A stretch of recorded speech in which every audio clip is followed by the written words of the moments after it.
Aujourd'hui, dimanche 27 février, je me trouve à l'hôtel de ville de Forbach où dans quelques instants, plusieurs personnalités aussi, les maires ainsi que les habitants de Forbach, vont se réunir dans le but de soutenir la crise ukrainienne que subit actuellement le pays.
Il est 11h20, on voit que le monde est en train de se rassembler sous le perron de la mairie.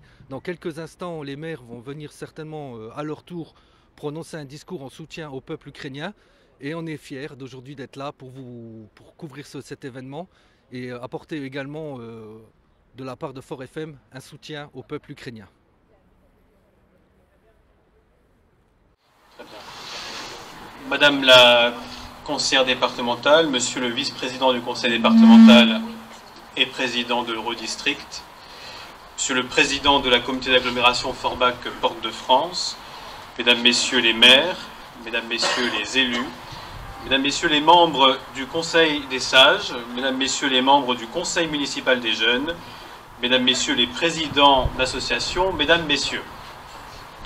En ce dimanche matin, j'aurais préféré que nous soyons réunis aussi nombreux pour un événement positif. Cette préférence est d'autant plus souhaitable que nous vivons depuis 2 ans de crise sanitaire sans précédent qui a endeuillé les peuples du monde entier. Malheureusement, c'est un événement grave et tragique qui nous unit aujourd'hui. Nous l'avons pressenti, mais nous n'avons pas voulu y croire. Nous l'avons craint, mais nous avons eu foi en l'humain et en la diplomatie. Les forces armées russes ont pénétré le territoire de l'Ukraine avec une folle ambition. Une folle ambition car elle est meurtrière, revancharde et impérialiste. Une folle ambition car elle assouvit le rêve d'expansionnisme d'un homme au mépris de vies humaines, de la souveraineté d'une nation et de l'équilibre d'un continent. Une folle ambition, tout simplement, parce que c'est la guerre. Avec l'union des maires de l'arrondissement de Forbach, nous avons tenu à rejoindre l'élan de solidarité qui s'est exprimé en France et dans toute l'Europe, envers le peuple ukrainien. Ici, sur ces terres, mieux qu'ailleurs, nous savons que la guerre est un drame. Elle est un drame car elle ôte la vie, y compris la vie de civils innocents. Elle est un drame car elle crée un climat de défiance entre des peuples, parfois voisins millénaires. Elle est un drame car elle brise des destins, des familles, des foyers, des constructions, des ambitions. Ensemble, ce matin, nous voulons apporter un message de paix comme des millions d'Européens à travers le continent. Par ce rassemblement, nous entendons affirmer nos valeurs. D'abord, les valeurs de notre belle République, la liberté, l'égalité, la fraternité, mais aussi la laïcité. Ensuite, les valeurs européennes, la dignité humaine, la démocratie, l'état de droit et les droits de l'homme. Ce sont toutes ces valeurs qui ont permis la paix en Europe durant plus de 70 ans. Après 2 conflits mondiaux destructeurs au cours du XXe siècle, les nations européennes ont su tirer les leçons du passé et se sont organisées pour s'unir. Non seulement cette union a maintenu la paix, mais en plus, elle a su créer des liens d'amitié, de solidarité et de fraternité entre les peuples. Le meilleur exemple de cette réussite est l'amitié qui lie la France à l'Allemagne. Alors que nos 2 nations se sont affrontées 3 fois en un siècle, elles sont aujourd'hui amies et unies par des valeurs communes.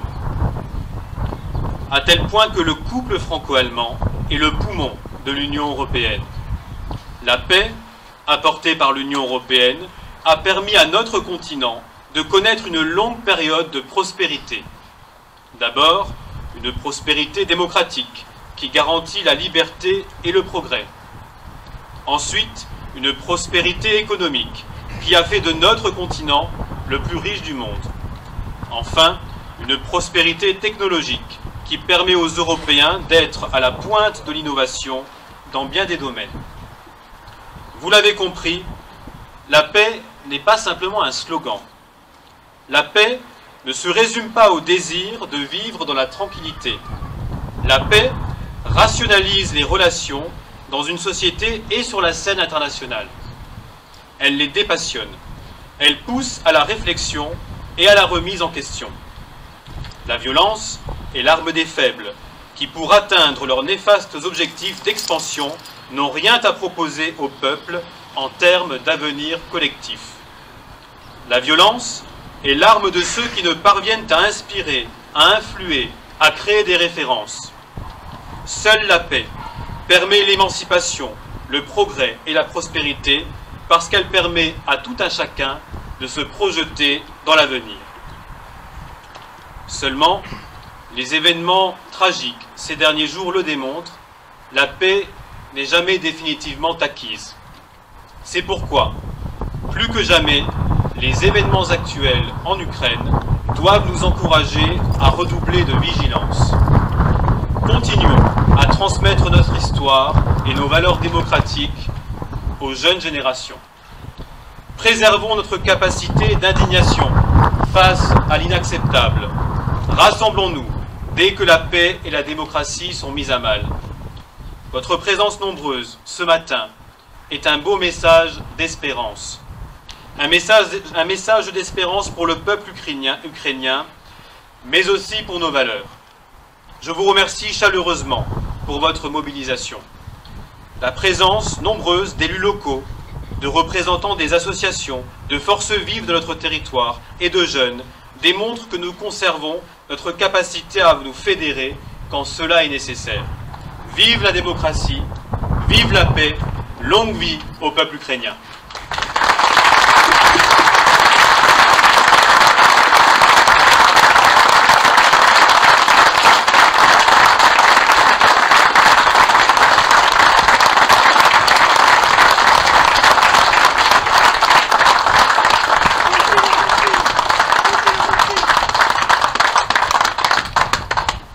Merci mesdames, messieurs. Je vais céder la parole à Gilbert Chou, vice-président du département et président de l'Eurodistrict Sarre-Moselle. Merci monsieur le président de l'UMAF.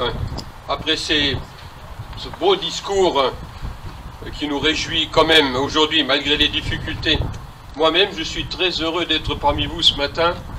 Je suis très heureux que nous soyons aussi nombreux. Je suis très heureux d'être parmi tous mes collègues, que je remercie bien sûr tout à fait chaleureusement d'être présents ce matin. Merci à toutes et à tous. Nous sommes réunis ce matin, comme le disait Alexandre, pour la paix, la démocratie et la liberté. La paix, mesdames, messieurs, c'est le contraire de l'agression. C'est le contraire de la brutalité. La paix, c'est la défense de la vie. C'est le respect de la vie sous toutes ses formes. La démocratie, c'est le respect des peuples à pouvoir déterminer leur avenir par eux-mêmes. C'est le respect du débat. C'est le respect du dialogue. Enfin, la liberté, je n'ai pas besoin d'en parler longuement. La liberté, pour nous, c'est comme l'oxygène que nous respirons. Nous en avons besoin. L'homme, l'être humain en a besoin. Tout cela, nous l'avons ici, à Forbach, en France, en Allemagne, en Hollande, en Belgique, au Luxembourg. Nous sommes contents de l'avoir. Nos amis ukrainiens risquent de le perdre. Ils ont peur de le perdre. Alors nous devons être solidaires avec eux. Et nous le sommes. Solidaires du sommet de l'État. Solidaires jusqu'à notre niveau ici, de citoyens engagés. Enfin, comment aujourd'hui ne pas penser à Robert Schuman, en tant qu'élu mosellan, que Robert Schuman, ce grand Européen, ce grand artisan de la paix, qu'il puisse aujourd'hui nous guider, qu'il puisse nous inspirer et qu'il puisse nous donner courage. Je vous remercie.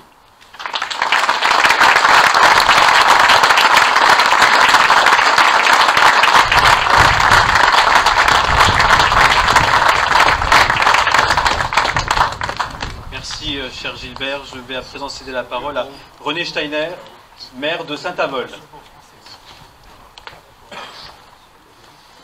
Merci, monsieur le maire. Merci d'avoir pris l'initiative, cette première initiative. J'espère qu'il va y en avoir d'autres. Comme le disait Gilbert tout à l'heure, la paix est indispensable. Nos grands-parents, pour certains, nos parents sont morts pour la paix. Notre région est une région qui a souffert énormément. Elle a souffert plusieurs fois. Ils savent ce que c'est. Pour ceux qui ont encore la chance d'avoir des parents ou des grands-parents qui racontent cette guerre, qui racontent cet exode qu'ils ont vécu, eh bien aujourd'hui, nous devons faire face à cette guerre qui est, comme le disait Gilbert, l'opposé de la paix.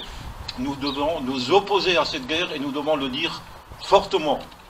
Nous devons dire à notre gouvernement, faites ce qu'il faut, faites ce qu'il faut.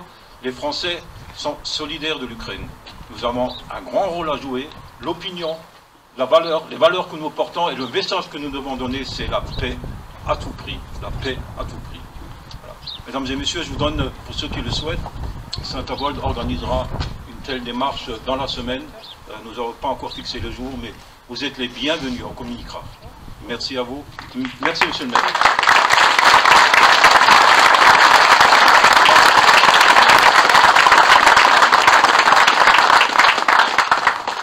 Merci, cher René. Je vais à présent céder la parole à Laurent Kleinens, maire de Paris-Bersviller.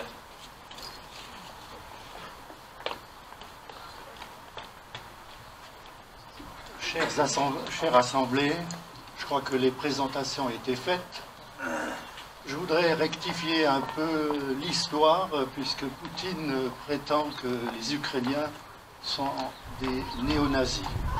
Or, vous savez très bien qu'ils ont subi pendant un siècle la mainmise soviétique, ce moule qui voulait uniformiser la pensée unique et surtout à travers la dictature du prolétariat, comme ça, assurer la mainmise sur un peuple asservi.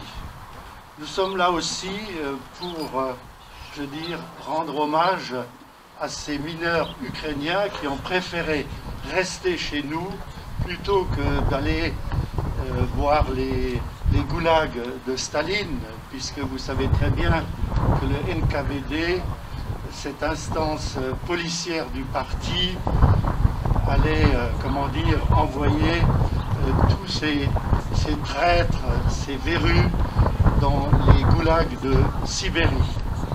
Si nous sommes là aussi, c'est justement pour rendre hommage à ce peuple qui, pour le moment, est solitaire et nous devons, nous, être solidaires avec eux.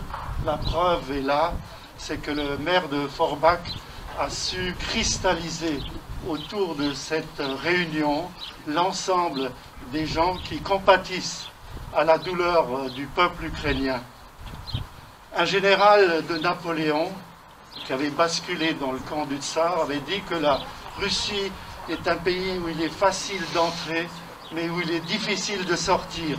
Et je crois que l'Ukraine est la parfaite réplique de ce qui se passe à l'heure actuelle, parce que Poutine ignorait, je dirais, cette valeur du nationalisme, de ce patriotisme exacerbé par le peuple qui maintenant fait preuve d'esprit de sacrifice et de don de soi. Alors soyons à leur côté, et surtout que le gouvernement, le président de la République, qui a déjà fait beaucoup de choses, puisse encore user de son autorité comme président de l'Assemblée européenne pour pouvoir de nouveau remettre à la table des négociations ce maître du Kremlin qui va sans doute devoir payer les pots cassés. Et puis, que notre jeunesse s'inspire, je dirais, des événements passés et surtout fasse en sorte qu'on ne voit plus revenir le spectre de la guerre. Vive la liberté, vive la paix.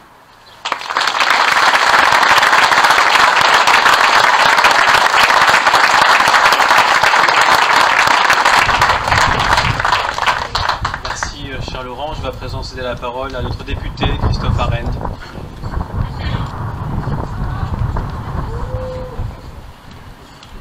Merci, monsieur le maire. Ne voyez pas de défiance ma position parmi les citoyens plutôt que sur l'escalier, mais je suis un peu à la jonction des élus locaux et de la nation qui ici est en face de vous. L'heure est grave et votre présence nombreuse ici le démontre. Chacun d'entre nous,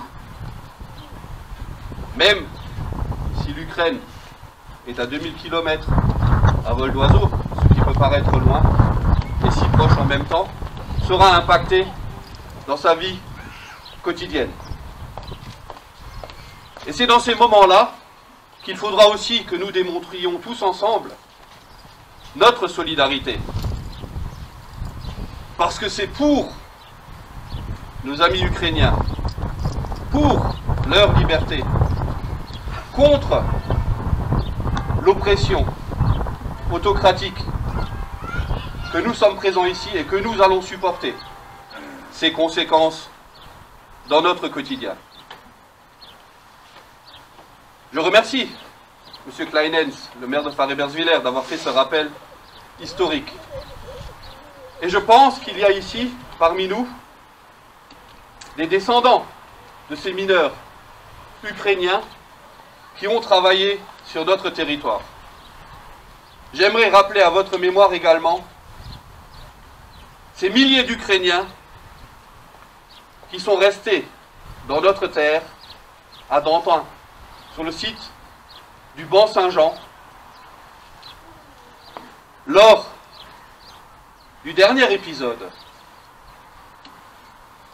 où un homme a cru qu'il pourrait imposer à l'ensemble des peuples européens sa volonté.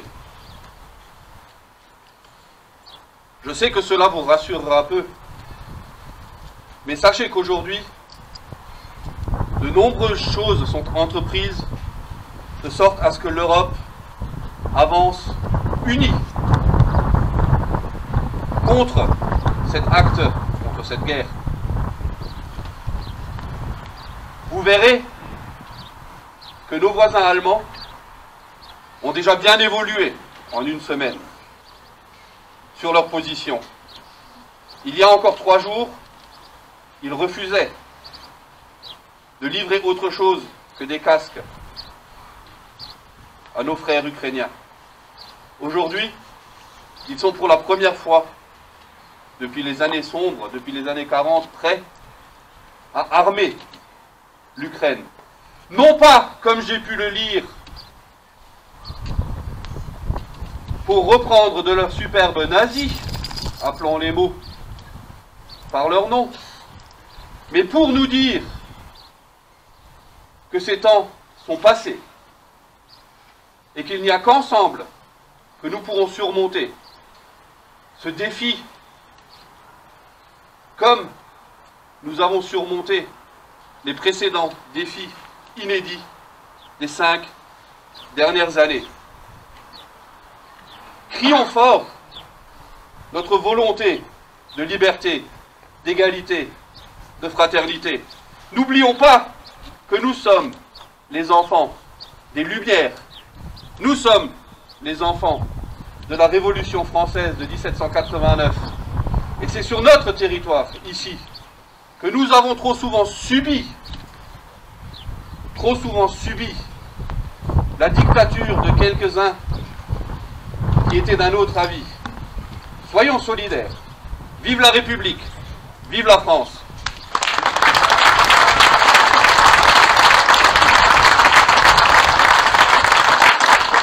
Merci, cher Christophe. Encore une fois, merci à tous les élus locaux, à tous les maires d'avoir participé à ce rassemblement qui est vraiment nécessaire pour transmettre notre message d'amitié et de solidarité au peuple ukrainien. Merci à vous toutes et à vous tous d'avoir répondu présent en quelques heures. Et nous allons à présent conclure ce rassemblement avec l'Aude à la joie.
De nous accorder cet instant. Donc c'était vraiment solennel, hein, votre message que vous avez transmis aujourd'hui à l'égard du peuple ukrainien et aux habitants de Forbach.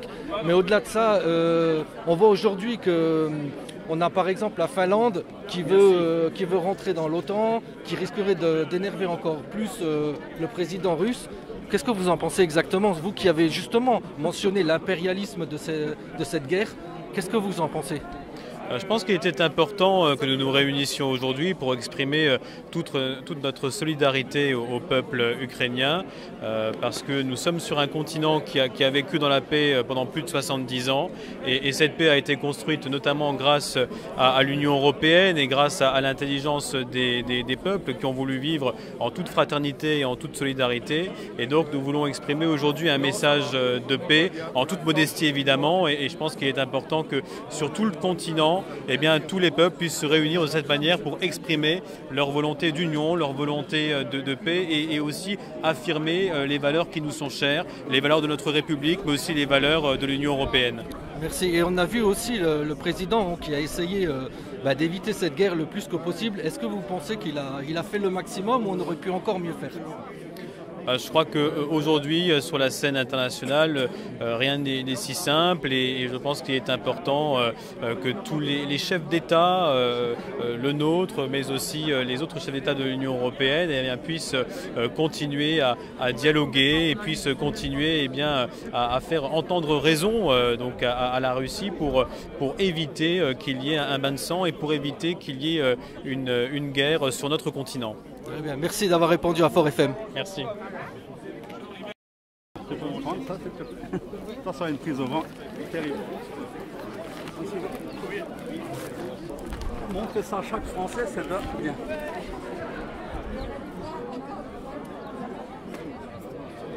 Autrement dit, c'est simple respect de ce qui avait été signé dans la Russie 2 fois, en 1994 et par M. Poutine en 2009. On ne serait pas là. Il n'y aurait pas de Crimée, pas de république séparatiste, rien, pas de guerre.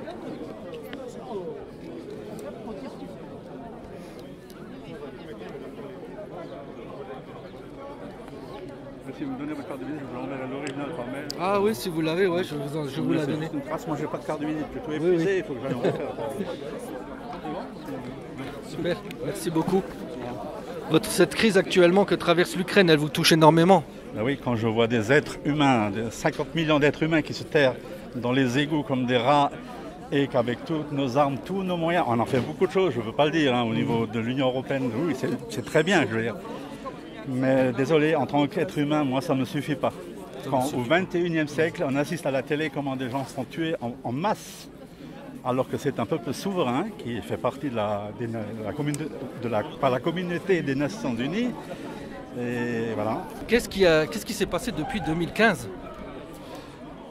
Poutine, il l'a dit depuis le début, c'est un nostalgique de l'ère soviétique. Donc il veut reconstituer son empire. Et tous les moyens sont bons. Là, on parle de l'Ukraine parce que c'est le seul pays où ces trucs machiavéliques n'ont pas marché. Oui. Mais il a absorbé déjà des bouts de terrain un peu partout. Quand il dit que c'est l'OTAN qui se rapproche de lui, non, c'est lui qui se rapproche de l'OTAN. Il y a des enclaves russes en ce moment partout en Europe. Et vous voyez un peu la technique qu'il a utilisée en Ukraine. Oui. Ils étaient au nord, ils sont au sud, ils sont en bas en Crimée, au sud-est, ils sont partout, c'est ça l'étau. Et cette même technique, il l'a refait partout. Et je peux vous assurer que si on ne bouge pas, dans quelques années, on verra peut-être Poutine chez nous. Très bien. Je vous remercie de nous avoir accordé quelques instants. Merci. Slava Ukraine.